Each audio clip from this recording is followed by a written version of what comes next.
Shalom, Bapak, Ibu, dan saudara-saudara yang terkasih di dalam Tuhan.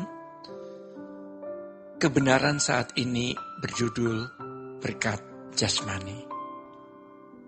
Selama kita hidup, kita bisa makan enak, tidur nyenyak, berlibur, memakai pakaian bagus, memiliki fasilitas rumah, kendaraan, dan hal lain yang menyenangkan.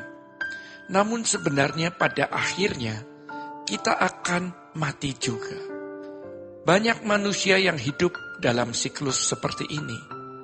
Betapa bodohnya dan ironis karena kita semua ada di dalam siklus hidup seperti itu. Itulah yang disebut irama hidup manusia pada umumnya.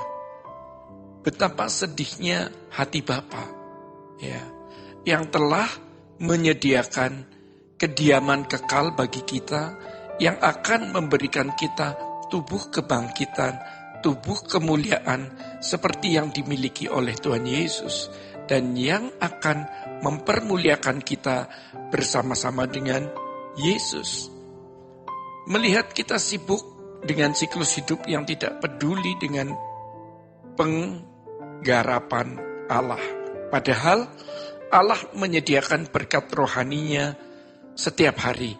Berkat untuk memperbaharui manusia batiniah kita. Jadi kalau kesetiaan Tuhan hanya diukur dengan berkat jasmani, betapa miskinnya pengertian kita. Kasih setia Tuhan harus diukur dengan ukuran yang benar. Berkat jasmani bisa saja diberikan oleh iblis. Seperti ketika Yesus dibawa ke tempat tinggi lalu ditunjukkan kepadanya kemuliaan dunia ini. Iblis berkata, "Aku berkuasa memberi kepada siapa saja." Jadi berkat jasmani pun setan bisa beri. Tetapi berkat rohani yang membawa seseorang kepada kehidupan sempurna, kehidupan sesuai rancangan Allah yang semula, hanya bisa diberikan oleh Allah. Dan itu hanya disediakan bagi orang percaya, yaitu kita yang dikasihi Tuhan. Masalahnya, apakah kita memperhatikan berkat rohani itu atau tidak? Atau kita lewati begitu saja karena fokus kita hanya kepada perkara-perkara jasmani? Apakah gunanya orang beroleh segenap dunia kalau jiwanya binasa? Mari kita sadar betapa sedih dan luka hati Bapa yang memberikan putra tunggalnya dan menyediakan penggarapannya setiap hari. Namun tidak dipedulikan oleh kita. Tuhan merancang segala sesuatu di dalam kehidupan kita agar kita mengalami perubahan-perubahan. Tetapi kalau fokus kita tidak tertuju kepada perkara-perkara rohani, sia-sia apa yang Allah sediakan itu. Oleh sebab itu, mari kita berambisi untuk menjadi orang yang benar-benar kudus di hadapan Allah menurut penilaian Tuhan. Saudara-saudara, kita harus benar-benar fanatik dan serius untuk hal ini. Jika kita memiliki ambisi yang kudus ini, bertekad dan berniat kuat untuk hal ini, kita pasti akan memperhatikan setiap berkat rohani yang Allah sediakan dari hari ke hari. Tetapi sebaliknya, kalau kita tidak punya ambisi yang kuat untuk menjadi kudus menurut standar Tuhan, maka kita tidak akan memedulikan atau menyadari bahwa ada berkat rohani yang menyempurnakan kita. Meteraikan ini di hati kita masing-masing. Rencana Bapa itu lebih dari sekedar mendapatkan jodoh yang terbaik, anak yang sempurna, sukses karier, sukses studi, sukses dalam bisnis, dan lain-lain. Hanya umat pilihan yang memiliki Roh Kudus di dalam dirinya. Firman membuka mata kita sehingga kita memiliki kecerdasan roh dan mengerti kehendak Allah. Allah mendesain segala peristiwa dan kejadian. Tapi kalau kita tidak pernah berdialog dengan Roh Kudus dalam doa pribadi, bagaimana Roh Kudus bisa bermanuver aktif dalam diri kita? Banyak orang mendukakan Roh Kudus, di mana Roh Kudus dibiarkan, sehingga berkat yang disediakan baginya hari ini terlewati begitu saja.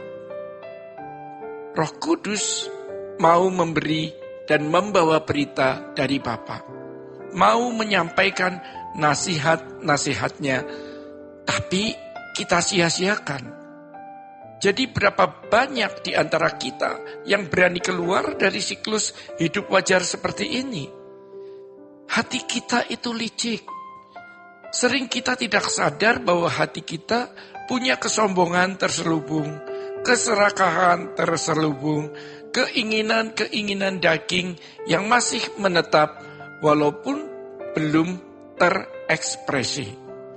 Kalau kita duduk diam di kaki Tuhan, kita berdoa, semua dosa-dosa kita diangkat dan diungkap Tuhan agar kita bereskan.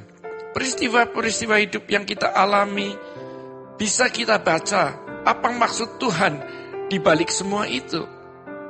Supaya berkat yang Tuhan sediakan lewat masalah-masalah itu bisa kita tangkap dan bisa mendewasakan kita. Maka kita harus memiliki ambisi yang kuat untuk mencapai kesucian standar Allah. Jangan ditipu oleh iblis yang mengatakan tidak mungkin bisa. Kalau Bapa di surga berkata, "Kuduslah kamu sebab aku kudus." Tentu kekudusan yang dimaksud oleh Allah itu kekudusan menurut standar Dia. Dan ketika yang mulia Tuhan kita Yesus Kristus berkata, "Kamu harus sempurna seperti Bapa di surga sempurna." Tentu maksud sempurna di sini adalah sempurna seperti yang Bapa kehendaki. Tidak ada hal yang lebih besar dari hal ini.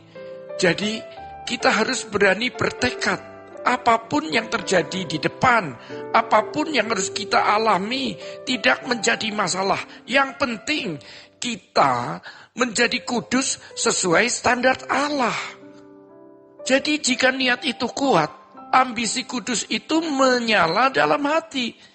Kita akan terpacu untuk mengubah siklus hidup yang salah. Sebab hanya orang yang suci hatinya yang akan melihat Allah. Jadi kalau kita tidak militan, tidak memisahkan diri sungguh-sungguh, ya, kita akan terjebak dalam siklus hidup yang salah tersebut. Hari ini kita kembali diingatkan akan hal ini. Pernahkah kita membawa diri kepada Tuhan? Menurut pertimbangan Tuhan, apakah kita sudah menjadi orang Kristen yang normal di mata Allah setelah sekian tahun menjadi orang Kristen?